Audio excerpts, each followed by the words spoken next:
Our next expert is Dr. Caroline Kundu, here on behalf of the Eco-Business Fund, SSA. Godfrey has a borehole, but it's a long way from his fields.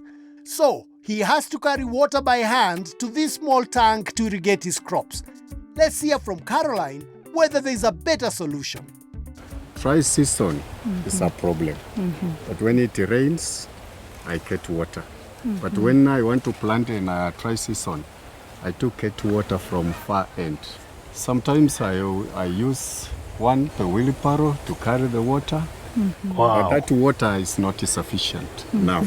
It is really expensive. Actually, we went to the farm and we saw he's doing quite well with the cultivation of vegetables. Yes. But I realized there are some places where the vegetables were wilting because of water shortage. Yes. And given the topography of his land, I think there are several solutions that he can take up. Yes. He can do a water pan, he can do a water hole, he can also do a borehole. Yes. But given of what we saw on his farm, I think a water hole will be ideal for him. So, what exactly is a water hole?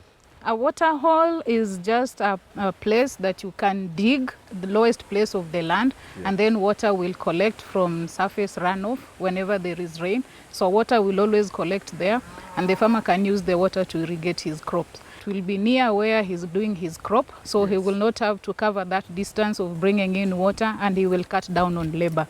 How deep should the hole be? It depends with the water table. There are places where the water table is high, the places where the water table is low. But from what we've seen, probably we could go up to about 7 feet and we will get the water. Ah. Yes. Well, this water conservation technique sounds like a great idea. So we decided to go ahead and start work. To be successful, it has to be dug on the lowest part of the Shamba. This way, when it rains, the water will collect at the bottom and fill it up. It needs to be large enough to hold water throughout the dry season. For enough to water 1 acre of land, you need a hole 6 feet long by 4 feet wide and 7 feet deep. Prepare check dams along the water path. This will reduce the amount of debris in the water and avoid silting up. What if the walls of the hole start caving in? What can the farmer do to reinforce that? Yeah, it is bound to happen because I see the soils in that area are sandy soils. Yes. So when they start digging, definitely the walls can cave in. So the farmer can build concrete using bricks and cement to reinforce the sides of the water hole so that the walls cannot collapse. But if it were a water pan, then you can use a plastic liner. But in this case, the brick will do better. Yes. And you see, when we do the brick, it's a long lasting, so he can stay with the water hole for a longer time compared to when he uses a plastic lining.